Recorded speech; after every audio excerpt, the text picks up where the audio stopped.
I remember one day it was as though I had separated into two different people.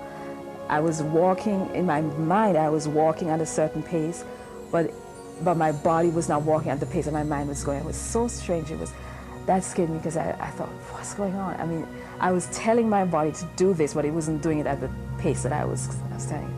The adjustment to not being able to do things that you've been able to do in the past is really like a tyranny of the buttons, you might say. Buttons are the worst thing I have had to live with since, and just sometimes take me a half hour to get dressed. Pretend that you have to wake up with sandbags on your legs and your arms. 20-pound sandbags on your legs and your arms. And try to go in the bathroom and brush your teeth. And walk to the kitchen and take your medicine, continually having this heavy feeling on your arms and legs like they're just about not ready to work. And take your pills. And if you don't have tremors, you're lucky. So it's a combination between a heaviness and a tremor. And after that time, the next job came about was to adapt to life without, at a slower speed, something less than 500 miles per hour. I call it slowing from 500 to 5. And that sounds pretty nice, you know, just don't worry, be happy, sit back and relax. But it's kind of like driving into a bridge abutment doing 70 some days if you're used to going 500 miles an hour for the last 25 years in your life. Every 9 minutes, there is a man or woman diagnosed with Parkinson's disease in the United States. While more than 70% of these people are over the age of 50, approximately 30% are people in their 20s, 30s, and 40s. These are people in the prime of their lives, busy with growing families, graduations, and weddings. They are building careers, enjoying their lives.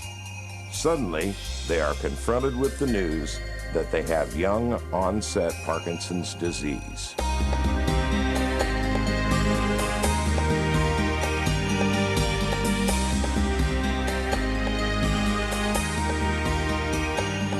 The Parkinson's disease is a degeneration or dying off of a very specific part of the brain called the substantia nigra. The substantia nigra is actually a fairly small part of the brain, smaller than a kidney bean, on both sides of the brain, deep inside, near the brain stem, which is in the lower part of the brain. And it produces dopamine.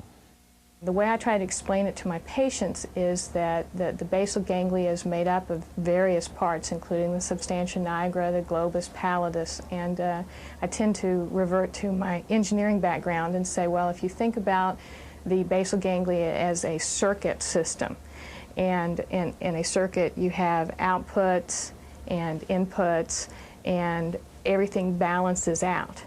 If one part of that system stops working well, and the output and input is no longer balanced, then the function of the circuit changes.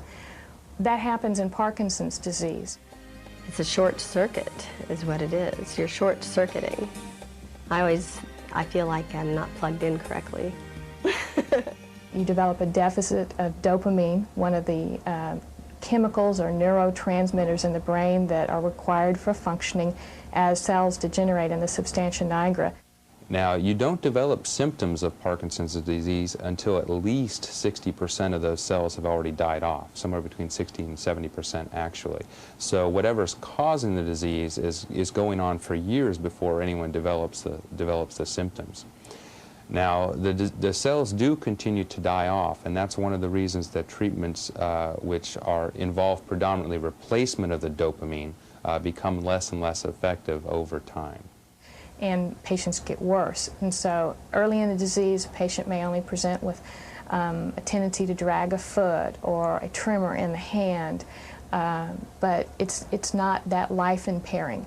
As time goes by and rigidity increases, balance problems increase, swallowing problems may occur, memory problems may occur, they become more disabled. It affects their life more and more to the point where they may have to give up their jobs.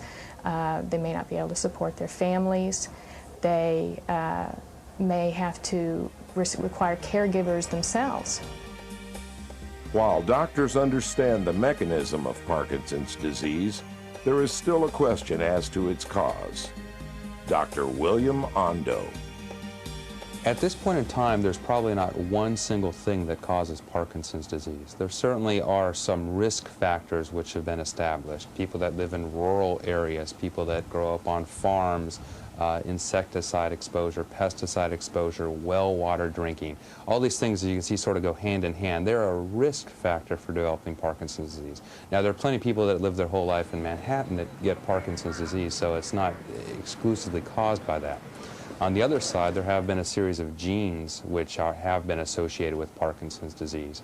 However, in most cases of Parkinson's, it doesn't seem to be clearly a genetic condition. There are genes which may be risk factors. Although the cause of Parkinson's disease is not yet defined, its diagnosis is based on a series of fairly simple clinical tests. The diagnosis of Parkinson's is based exclusively on what you see on the examination of the patient. There's really no test for Parkinson's disease. It's just the examination, and there's a few key features that make the diagnosis of PD. The first one is stiffness or rigidity. Now, this is something which is generally not a complaint of the patient, but it's something which you feel on the examination just by moving the arms and legs around. You feel the stiffness. The second is the rest tremor. And this is what people think of when they think of Parkinson's disease, where you have a pill-rolling tremor, a thumbs moving, something like this it starts out, although it can get much more severe. The third thing is just a slowness of movement and smallness of movement. And patients manifest this as having difficulty with dexterity, writing changes, difficulty doing buttoning, little things like that. The fourth, or the final key feature of Parkinson's disease is gait or walking disorders. Patients get a slowness of gait, and sometimes they develop balance problems.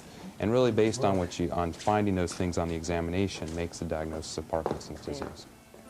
Some of the tests that they did, I know, were for Lou Gehrig's disease, so that really scared me.